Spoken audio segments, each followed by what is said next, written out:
नाराज होते तर भुजबळ. मला काय माहिती, मी काही जुने सरकारी सहकारी प्रवक्ता आहे का? जुने सहकारी चांगलं झालं त्यांना संधी कामाची मिळाली याविषयी त्यांना पहिल्यांदा मंत्रिमंडळातून बाहेर ठेवण्यात आलेलं, आता त्यांना घेण्यात आलेलं दिसतंय, त्यामुळं नक्कीच भुजबळांना आनंद झाला असेल. खरं तर स्थानिक स्वराज्य संस्थांच्या निवडणुका लागतील अशा पद्धतीची शक्यता आहे आणि असं असताना भुजबळांचा मंत्रिमंडळात समावेश होणं कुठेतरी ओबीसीना खुश करण्याचा हा प्रयत्न दिसतोय का, त्यामागचं हे राजकारण दिसतंय का? कारण इतके दिवस थांबणं आणि आता या क्षणी त्यांचं मंत्रिमंडळात येणं. नाही, भुजबळांचा अनुभव आहे आणि अनुभवी लोकांची या मंत्रिमंडळाला जास्त गरज आहे आणि त्यामुळं त्यांनी घेतलं असेल असं मला वाटतं. विलिनीकरणाची चर्चा पालकमंत्रीपदाचा सुरू प्रश्न झालेली आहे. नाशिकच्या अजूनही संपलेला नाही. तिथे अनेक दावेदार असताना शर्यत आणखीन वाढली शर्यत वाटते. आणखीन वाढलेली दिसते.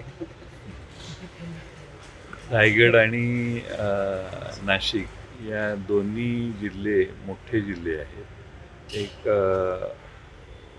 आपला उद्याचा कुंभमेळा देखील नाशिकमध्ये होणार आहे आणि येणारा, त्यामुळे या जिल्ह्याचे निर्णय लवकर घ्यायला पाहिजे होते. नेमक्या याच जिल्ह्याचा निर्णय सरकारने प्रलंबित ठेवलेला आहे. आता भुजबळांच्यासारखा सिनियर माणूस तिथं आल्यावर मला वाटतं की त्यांनाच सरकारला तिथं पालकमंत्री करावं लागेल असा माझा अंदाज आहे. तर बघू दोन्ही काय होतंय. राष्ट्रवादीच्या विलिनीकरणाचा मुद्दा समोर येतोय आणि काल रोहित पवार पण म्हणाले की येत्या काही दिवसात काही बदल झालेले दिसतील.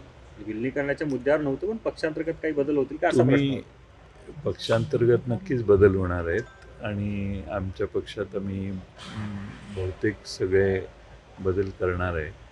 पण विलिनीकरणाचा विषय तुम्ही चालवताय, आम्ही नाही. आगामी निवडणुकीला अलायन्स म्हणून महाविकास आघाडी एकत्रित जाणार आहे की एनसीपीची सेपरेट भूमिका असणार आहे? नाही, महाविकास आघाडी एकत्रित जाईल, जिथं शक्य आहे तिथं एकत्रित जाईल. आम्ही सर्व महाराष्ट्रातल्या आमच्या जिल्हा अध्यक्ष, शहर अध्यक्षांना एकत्रित बोलवून पुढच्या काही दिवसाची प्रक्रिया 27 तारखेला, 25, 26, 27ला आम्ही काही बैठका आमच्या पदाधिकाऱ्यांच्या ठेवलेल्या आहेत. त्यात या सर्व गोष्टींची चर्चा होईल. साहेब, अजितदादांच्या पेक्षा देवेंद्र फडणवीस यांच्या आग्रहाखातर छगन भुजबळांना मंत्रिमंडळात घेतलं गेलं अशा पद्धतीची चर्चा आता मुंबईमध्ये सुरू झालेली आहे. कसं बघता? माहीत नाही मला.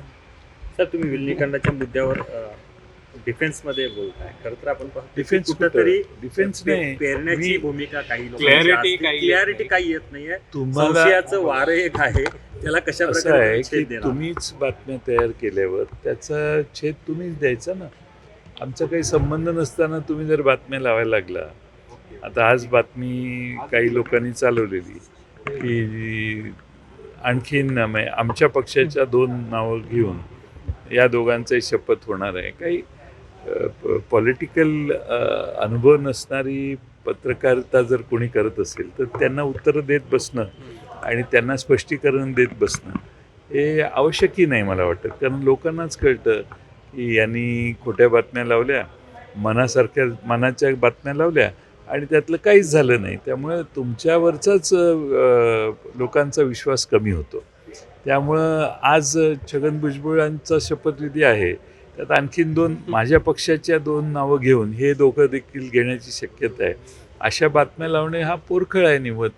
हे एडिटर्सनी आणि चॅनलवाल्यांनी असे जी पत्रकार बातम्या पेरण्याचं काम करतात त्यांचीच नोंद घेतली पाहिजे आणि त्यांना कुठं बसवायचं हे ठरवलं पाहिजे. पण लक्ष्मण हाके यांनी एक दावा केलेला आहे की आता छगन भुजबळांच्या नंतर सुप्रिया सुळे आणि जयंत पाटील हे केंद्राच्या मंत्रिमंडळात दिसतील काही दिवसात. हे हाके माझे हितचिंतक आहेत, माझी त्यांची चांगली ओळख आहे. पण त्यांचं माझ्याबद्दल हितचिंतन करणं हे स्वाभाविक आहे. त्यामुळं अशी चांगली मतं जर कुणी मांडली तर त्याच्यावरून निष्कर्ष विपर्यास करणं योग्य नाही असं मला वाटतं. पण गेल्या काही दिवसापासून जयंत पाटलांना घेरण्याचा प्रयत्न येतो महायुतीकडून सुरू आहे. अनेक सांगलीतले नेते ते फोडलेत आणि महायुतीत घेतले, असं एक प्रकार चांगले.